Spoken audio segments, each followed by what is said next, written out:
सिद्ध हो जाता है। हे गुरु ब्रह्मा, हे गुरु विष्णु, हे गुरु ब्रह्मा, हे गुरु विष्णु, हे शंकर भगवान आपके चरणों में। हे गुरुदेव प्रणाम आपके चरणों में, सारे तीर्थ धाम आपके चरणों में। हे गुरुदेव प्रणाम आपके चरणों में।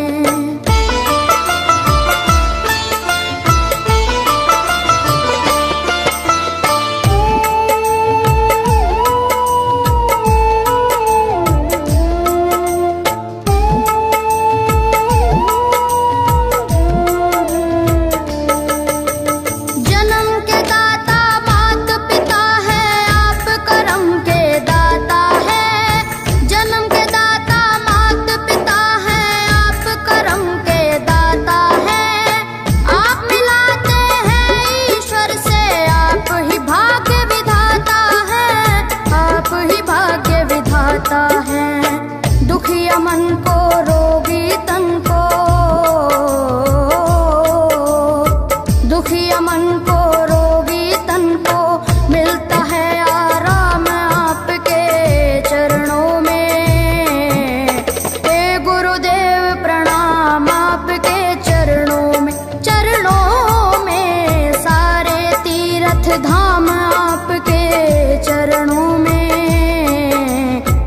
गुरुदेव प्रणाम आपके चरणों में।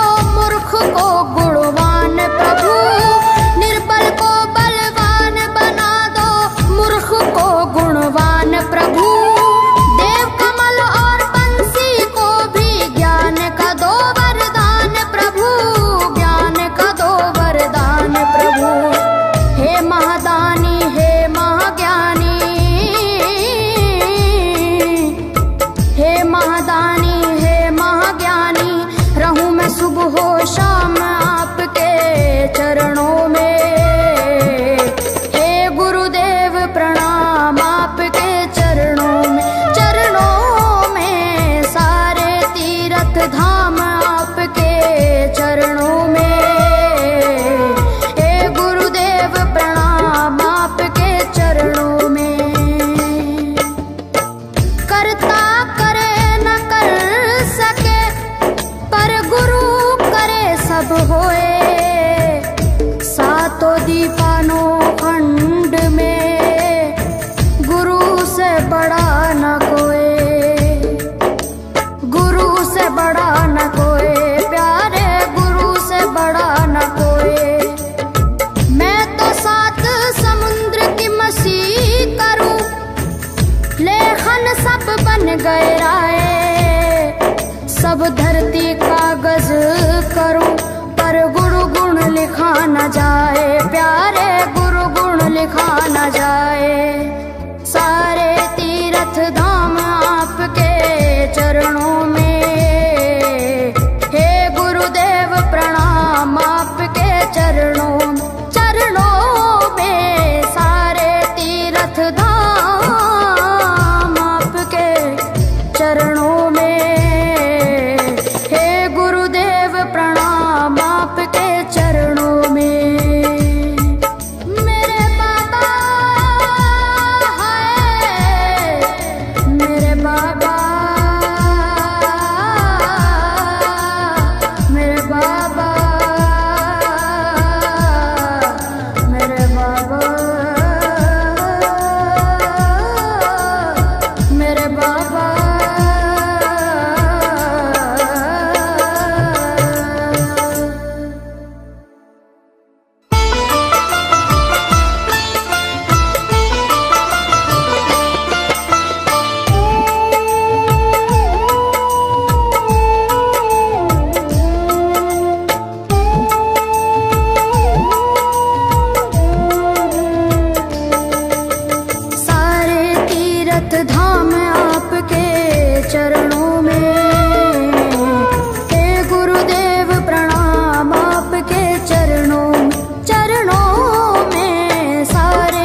जाता है। दुखिया मन को, रोगी तन को, दुखिया मन को, रोगी तन को मिलता है आराम आपके चरणों में। हे गुरुदेव प्रणाम आपके चरणों में, चरणों में सारे तीर्थ धाम आपके चरणों में। हे गुरुदेव प्रणाम आपके चरणों में।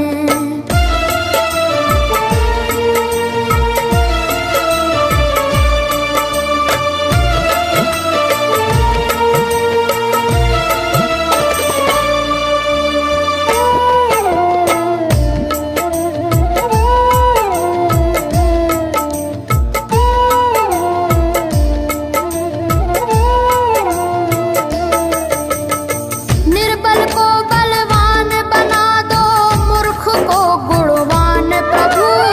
निर्बल को बलवान बना दो, मूर्ख को गुणवान प्रभु।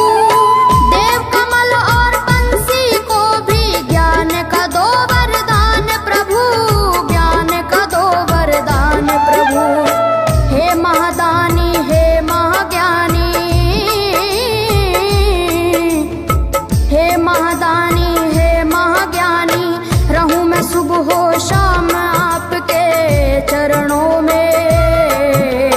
हे गुरुदेव प्रणाम आपके चरणों में, चरणों में सारे तीर्थ धाम आपके चरणों में। हे गुरुदेव प्रणाम आपके चरणों में। करता करे न कर सके, पर गुरु करे सब होए। सातों दीपानों खंड में गुरु से बड़ा न कोई, गुरु से बड़ा न कोई, प्यारे गुरु से बड़ा न कोई। मैं तो सात समुद्र की मसी करूं, लेखन सब बन गए राय। सब धरती कागज करूं, पर गुरु गुण लिखा न जाए, प्यारे गुरु गुण लिखा न जाए। सारे तीर्थ धाम आपके चरणों में। हे गुरुदेव प्रणाम आपके चरणों में, चरणों में सारे तीर्थ धाम आपके चरणों में।